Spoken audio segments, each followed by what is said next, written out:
ఆదిమానవుడిగా ఉన్న కాలం నుండి మానవ సమాజం ఎలా పుట్టిందో నిర్ణయించడం చాలా కష్టం. ఒకవేళ నిర్ణయించినా దాన్ని నిరూపించడం అంతకన్నా కష్టం.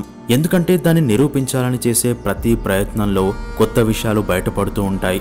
ఆ కాలం వెనక్కి వెళుతూ ఉంటుంది.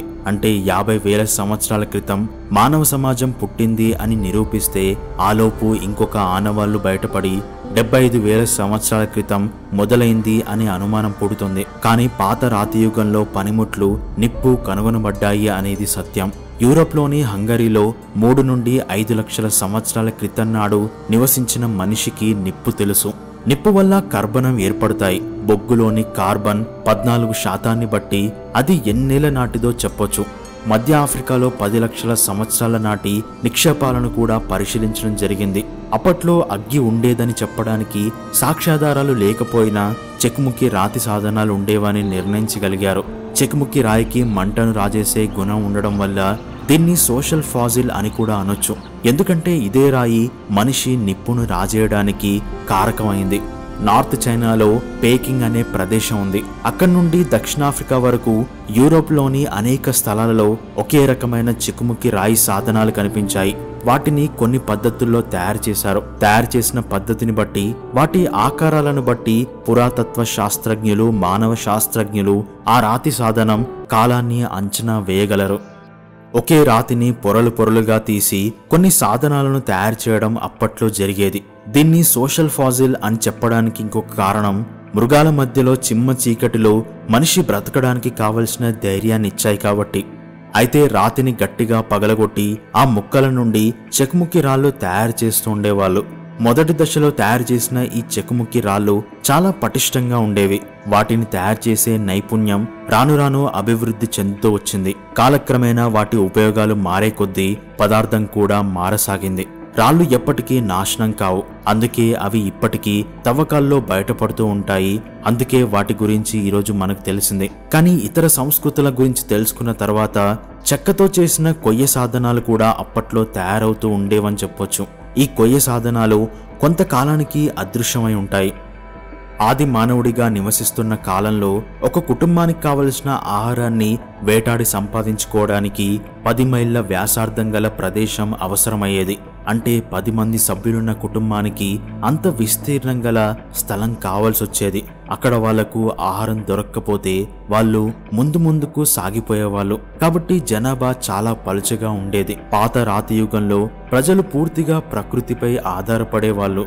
ముఖ్యంగా జంతువులపై వాళ్ళ జీవనోపాధి ఆధారపడి ఉండేది. జంతువులు దొరక్కపోతే వాళ్లకు పస్తులే.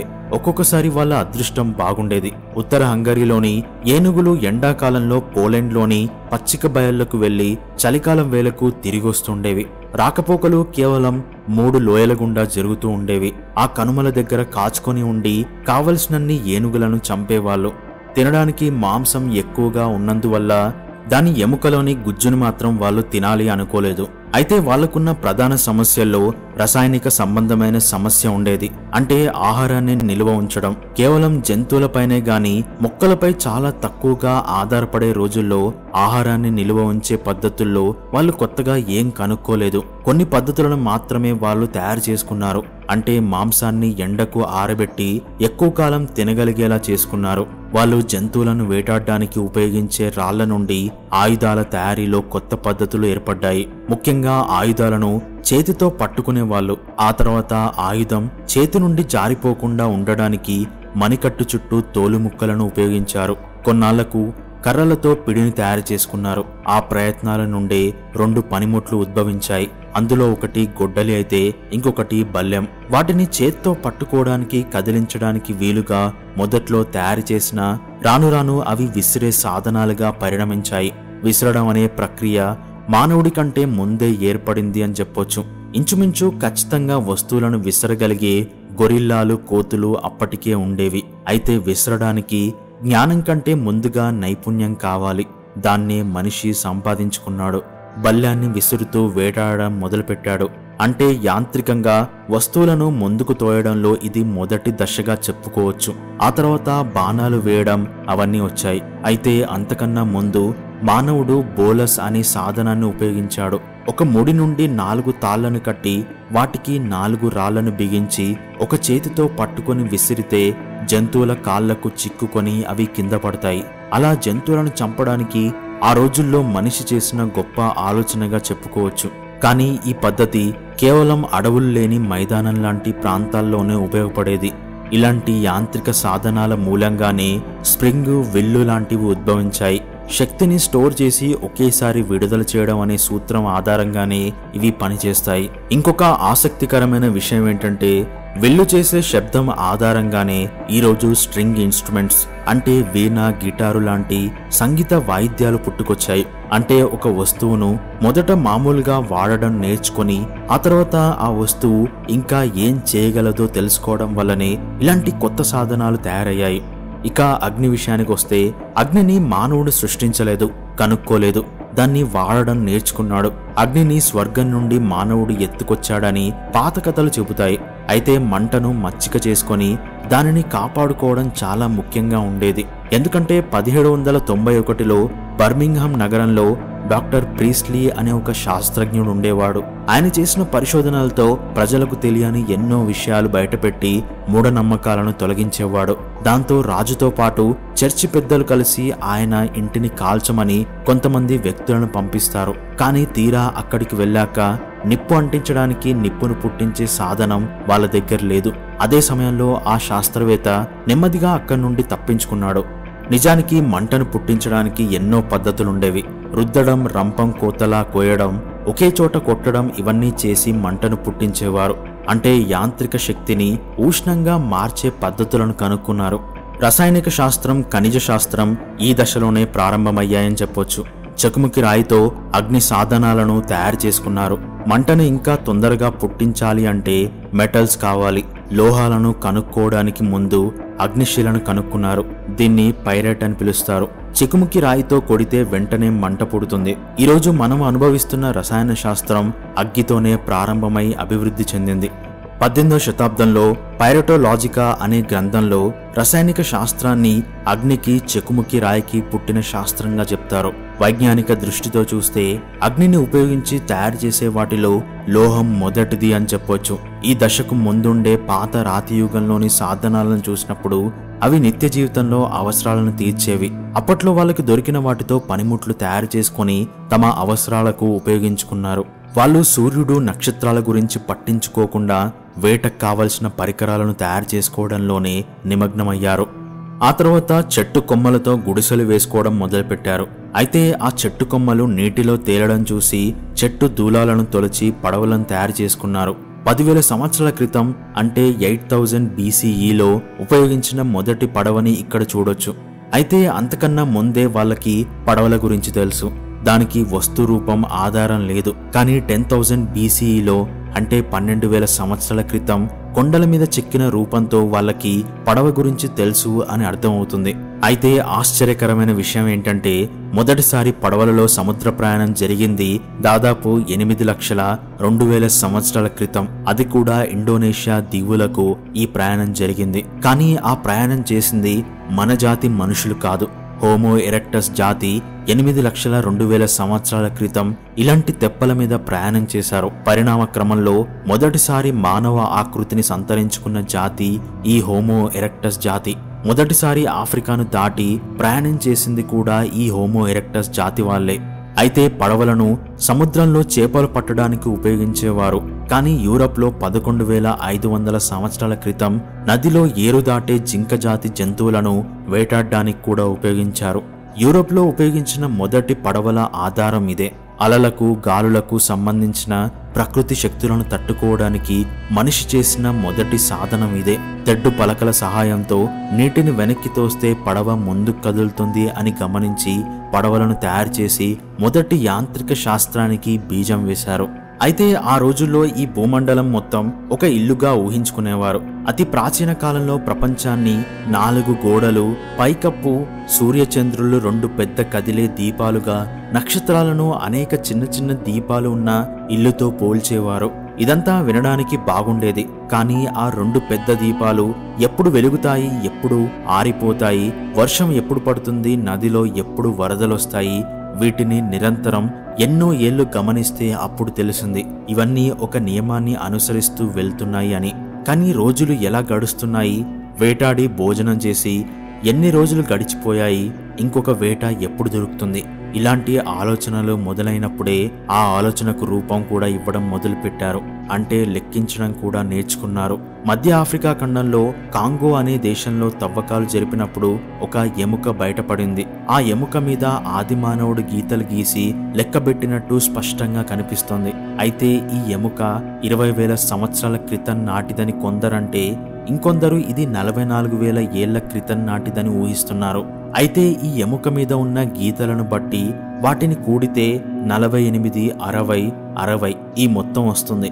దీన్ని బట్టి వాళ్ళు చంద్రుడి గమనాన్ని అనుసరిస్తూ 6 నెలల కాలాన్ని లెక్కించారు అని హార్వర్డ్ యూనివర్సిటీకి చెందిన ఆర్కియాలజిస్టు ప్రతిపాదించాడు.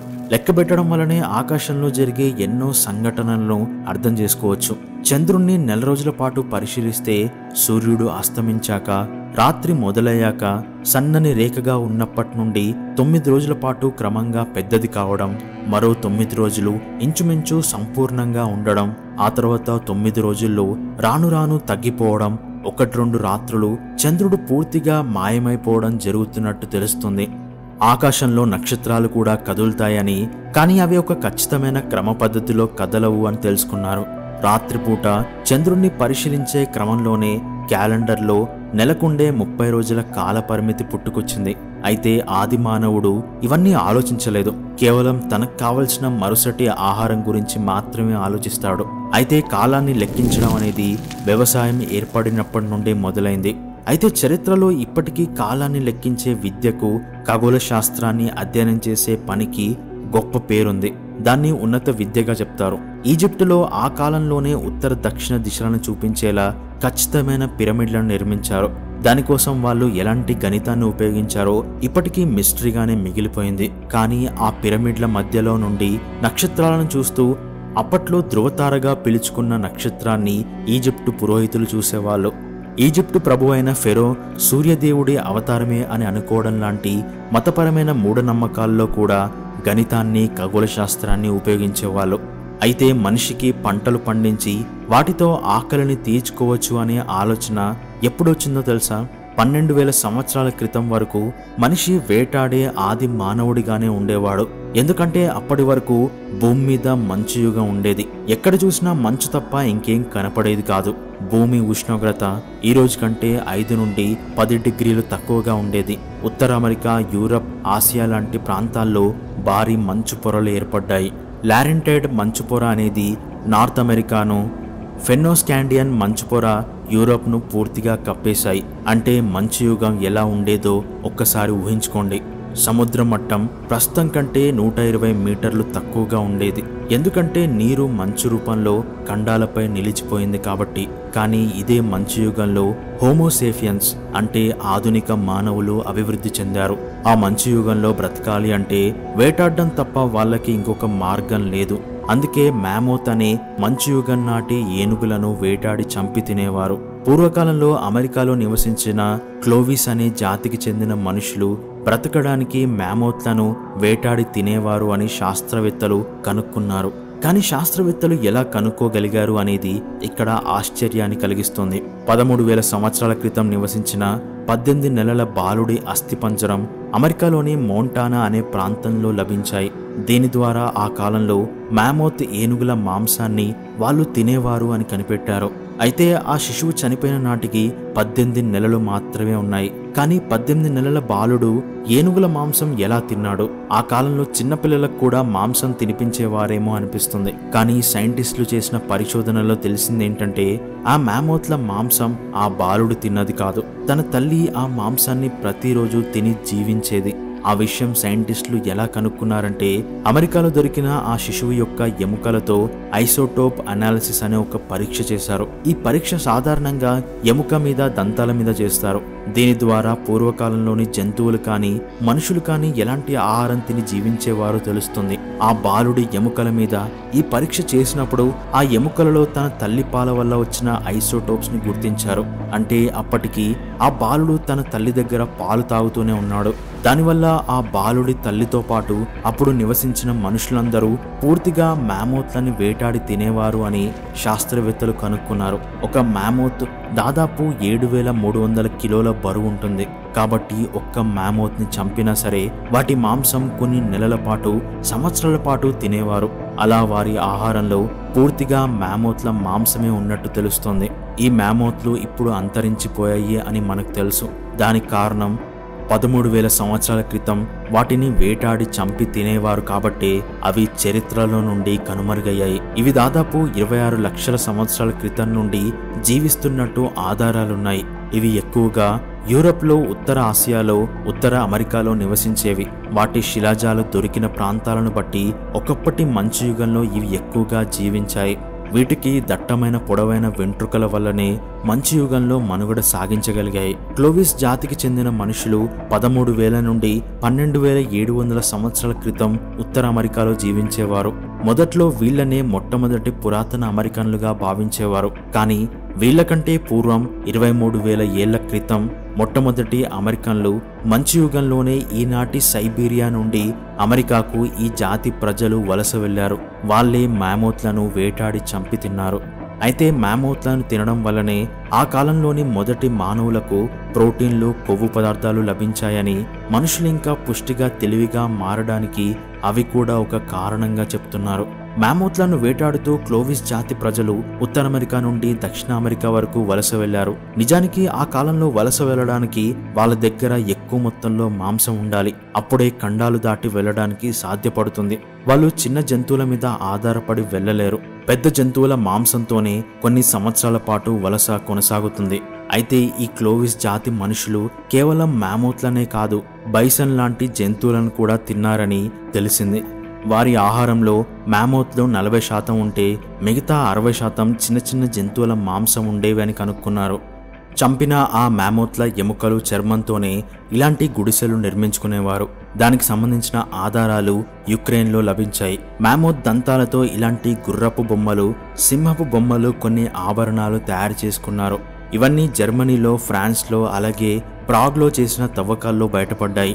మ్యామోత్లు ఒక్కటే కాదు, సాబెర్ టూత్ క్యాట్లు అంటే పొడవాటి కోరపళ్ళున్న పిల్లి జాతి జంతువులను కూడా వేటాడి చంపి తిన్నారు. అందుకే మ్యామోత్లతో పాటు మాస్టోడాన్లు, వూలీ రైనోలు, ఈ సాబెర్ టూత్ క్యాట్లు కూడా అంతరించిపోయాయి. ఆ తర్వాత నెమ్మదిగా మంచు కరగడం మొదలుపెట్టింది. అంటే 11,700 సంవత్సరాల క్రితం భూమి నెమ్మదిగా వేడెక్కడం, దాంతోపాటు మనుషులు అతిగా వేటాడడం వల్ల జంతువులు అంతరించిపోయాయి. మంచు కరిగిపోవడం వల్ల చిత్తడి నేలలు నెమ్మదిగా గడ్డి భూములుగా మారుతూ అడవులు విస్తరించాయి. ఆ అడవుల్లో మొక్కల గింజలు, పండ్లు సేకరిస్తూ మిగతా చిన్న చిన్న జంతువులను వేటాడేవారు. అయితే పండ్లు, గింజలు సేకరించేటప్పుడు నీరున్న చోట గింజలు పడితే మొక్కలు పెరుగుతాయని గమనించారు. అఖండ భారతదేశంలోని సింధు నది ప్రాంతం నుండి ఈరోజు మిడిల్ ఈస్ట్ ప్రాంతంగా చెప్పుకుంటున్న సిరియా, ఇరాక్ వరకు సారవంతమైన భూమి ఏర్పడింది. ఈ ప్రాంతంలో గోధుమలు, బార్లీ వంటి మొక్కలు సహజంగా వాటంతటవే పెరిగేవి. గోధుమ గింజలు నీటి దగ్గర పడితే కొత్త మొక్కలుగా మొలకెత్తడం వారు చూశారు. దాంతో నెమ్మదిగా మనుషులు గింజలను చల్లి పంటలను పండించడం మొదలుపెట్టారు. మానవ చరిత్రలో అదే వ్యవసాయానికి మొదటి మెట్టు. మంచు యుగంలో వేట కోసం నేర్చుకున్న ఆయుధాల తయారీ పద్ధతులను వ్యవసాయం కోసం ఉపయోగించడం మొదలుపెట్టారు. ఒకే దగ్గర నివాసాలు ఏర్పాటు చేసుకున్నారు. తర్వాత సింధు నాగరికత, మెసొపొటేమియా నాగరికత లాంటివి ఆవిర్భవించాయి. అయితే మంచు యుగానికి పూర్వం మన భారతదేశం ఎలా ఉండేది అంటే, యూరప్, అమెరికాతో పోల్చుకుంటే మన దక్షిణ ఆసియాలో మంచు ప్రభావం తక్కువే అని చెప్పుకోవాలి. ఆ కాలంలో ఉష్ణోగ్రతలు ఇప్పటికంటే 5 నుండి 8 డిగ్రీల తక్కువగా ఉండేది. ఋతుపవనాలు బలహీనంగా ఉండేవి. దీనివల్ల పొడి వాతావరణం ఏర్పడింది. హిమాలయాలు, కారాకోరం, లడక్, కార్గిల్ దగ్గరలో ఉన్న జాన్స్కర్ పర్వత ప్రాంతాలలో మంచు పొరలు ఎక్కువగా ఉండేవి. దానివల్ల గంగోత్రి, పిండారి మరియు ఇతర హిమనీ నదాలు పెద్దవిగా ఉండేవి. మంచు యుగం తగ్గిపోయాక దక్షిణ భారతదేశంలో అడవులు తగ్గిపోయి గడ్డి భూములు పెరిగాయి. కానీ ఉత్తర భారతదేశంలో తార్ ఎడారి విస్తరించింది. ప్రపంచ సముద్ర మట్టాలు ఈ రోజు కంటే 120 మీటర్ల తక్కువగా ఉండడం వల్ల భారతదేశ తీర ప్రాంతాలు కర్ణాటక, కేరళ, ఆంధ్రప్రదేశ్, తమిళనాడు ఇప్పటికంటే వెడల్పుగా ఉండేవి. అరేబియా సముద్రం, బంగాళాఖాతంలో భూమి బహిర్గతమై ఉండేది. మన భారతదేశంలో మంచు యుగంలో ఏనుగులు, గుర్రపు జాతులు, గాండు మృగాలు మరియు పెద్ద జింకలు ఎక్కువగా ఉండేవి. కానీ సాబేర్ టూత్ క్యాట్లు మరియు వూలీ మ్యామోత్లు భారతదేశంలో అరుదుగా ఉండేవి. ఎందుకంటే అవి చల్లని ప్రాంతాలకు పరిమితమై ఉండేవి. చల్లని పొడి వాతావరణం వల్ల కొన్ని జంతుజాతులు దక్షిణ భారతంలోని అడవులు మరియు గడ్డి భూములకు వలస వచ్చాయి. మంచు యుగం ముగింపు సమయంలో అంటే 11,700 సంవత్సరాల క్రితం వాతావరణం వేడెక్కడం వల్ల కొన్ని జంతుజాతులు అంతరించిపోయాయి. అందులో భారతదేశంలోని కొన్ని గుర్రపు జాతులు కూడా ఉన్నాయి. భారతదేశంలో దాదాపు 70,000 సంవత్సరాల క్రితం హోమోసేఫియన్స్ అంటే ఆధునిక మానవులు నివసించారని ఆధారాలున్నాయి. ఆది మానవుడిగా ఉన్నప్పుడు తయారు చేసుకున్న రాతి పనిముట్లు మధ్యప్రదేశ్లోని భీంబెట్కా లాంటి ప్రదేశాల్లో కనుగొనబడ్డాయి. ఇదే ప్రదేశంలో ఉన్న గుహలలో 30,000 సంవత్సరాల క్రితం నాటి గుహలు, అందులోని చిత్రాలు కనుగొనబడ్డాయి. అందులో వాళ్ళు జంతువులను ఎలా వేటాడేవారో చెప్పుకున్నారు. ఉత్తరప్రదేశ్లోని సోన్ నదీ లోయలో 40,000 సంవత్సరాల నాటి రాతి సాధనాలు, జంతు ఎముకలు లభించాయి. హిమాలయాల ప్రాంతంలో ఉన్న శివాలిక్ కొండల దగ్గర గుర్రపు జాతులు, ఏనుగుల శిలాజాలున్నాయి. అవి మంచు యుగంలో అంతరించిపోయిన జాతులు. శ్రీలంకలో 34,000 సంవత్సరాల క్రితం నాటి హోమోసేఫియన్స్ అస్థిపంజరాలు లభించాయి. అయితే భారతదేశంలో మంచు యుగం అంతమయ్యాక మొదటి వ్యవసాయం మొదలైంది మాత్రం ఇప్పటి పాకిస్తాన్లోని బలూచిస్తాన్ ప్రాంతంలోని బోలన్ నదీ ప్రాంతంలోనే ప్రారంభమైంది. దానికి మెహర్గర్ నాగరికత అని పేరు. ఈ ప్రాంతంలోనే మొదటి వ్యవసాయం చేయబడింది. ఆ తర్వాత సింధు నాగరికత, అందులోని మొహంజోదారో, హరప్పా వంటి మొదటి నాగరికత నగరాలు పురుడు పోసుకున్నాయి. అయితే 70,000 సంవత్సరాలకి పూర్వం భారతదేశంలో మనిషి సంచారం లేదు అంటే దాని అర్థం మన పూర్వీకులైన హోమోసేఫియన్స్ లేరు అని అర్థం. కానీ హోమోసేఫియన్స్ కి పూర్వీకులు అంటే హోమోమిన్లు, హోమో ఎరెక్టస్ జాతి మనుషులుండేవారు. శివాలిక్ కొండలలో శివాపిథెకస్ అనే ఒక కోతి జాతికి చెందిన అవశేషాలు లభించాయి. ఇవి దాదాపు 1,22,00,000 సంవత్సరాల క్రితం జీవించాయని తెలుస్తుంది. ఆ తర్వాత 18 లక్షల సంవత్సరాల క్రితం హోమో ఎరెక్టస్ జాతికి చెందిన మనుషులు అంటే మనకు పూర్వీకులు నివసించారు అని వాళ్లకు సంబంధించిన ఆధారాలు నర్మదా లోయలో కనుగొనబడ్డాయి. వీటన్నిటిని బట్టి మానవ నాగరికత ఎప్పుడు మొదలైందో చెప్పొచ్చు, కానీ మనిషి ప్రయాణం ఎప్పుడు మొదలైందో చెప్పడం కష్టం. కోట్ల యుగాలు అంతరించిపోయాయి. కాలం మారిపోయింది. వేటాడే కాలం నుండి పండించుకునే కాలానికి మనిషి ప్రయాణం సాగింది. కానీ ఈ కోట్ల యుగాలలో మనిషి ఎన్నో కష్టాలు పడ్డాడు. ఈరోజు మనం తింటున్న ప్రతి ఆహార పదార్థాన్ని మన పూర్వీకులు మనకిచ్చిన సంపదే. ఎందుకంటే సరైన ఆహారాన్ని కనుక్కునే క్రమంలో ఎన్నో విషపు మొక్కలు, విషపు నీరు తాగి ప్రాణాలు వదిలేశారు. దానికి కొన్ని కోట్ల సంవత్సరాలు పట్టింది. ఒక విధంగా ఈ రోజుతో పోలిస్తే మన ఆది మానవుడే అసలైన శాస్త్రవేత్త, అసలైన తత్వవేత్త, అసలైన హేతువాది. ఎందుకంటే ప్రతి దాన్ని తన మీద తానే ప్రయోగించుకున్నాడు. జంతువులకు కొన్నిసార్లు వేట మాంసంలా మారాడు. ప్రతిదీ తనను తాను ప్రశ్నించుకొని తెలుసుకున్నాడు. రేపటి తరానికి కావలసిన జ్ఞానాన్ని తనకు తెలిసినట్టుగా రాళ్ల మీద చిత్రించి ముందు తరాలకు అందించాడు. కానీ దేవుడి పేరుతో అన్నీ ఒక్క రోజులోనే సృష్టించాడు అని, మనిషి ఒక్కసారిగా ఊడిపడ్డాడని, సముద్రాలు, ఆకాశాలు మన కోసమే పుట్టాయి అని చెప్తూ మన పూర్వీకుల కోట్ల యుగాల త్యాగానికి విలువ లేకుండా ఆది మానవుడి నుండి మూర్ఖత్వం వైపుకు ఈ రోజుల్లో కొంతమంది మనుషులు ప్రయాణిస్తున్నారు. కానీ ఏదో ఒకరోజు మనిషి రాసుకున్న దేవుడి ఊహల పుస్తకాలు అదే ప్రకృతికి కాలిపోతాయి. కొత్త యుగం ప్రారంభమవుతుంది. అందులో మనిషి ఉంటాడా లేదా అనేది మానవజాతి మూర్ఖత్వపు పరాకాష్ఠ మీద ఆధారపడి ఉంటుంది. దేవుణ్ణి, స్వర్గాన్ని, నరకాన్ని నమ్మేవాడు యుగాంతంలో కాలిపోతే, ఆది మానవుడి సిద్ధాంతాన్ని నమ్మినవాడు అంతరిక్షంలో కొత్త లోకాన్ని అన్వేషిస్తూ చేరుకుంటాడు. ఇదే మనిషికి ఈ విశ్వం నేర్పించిన జ్ఞానం.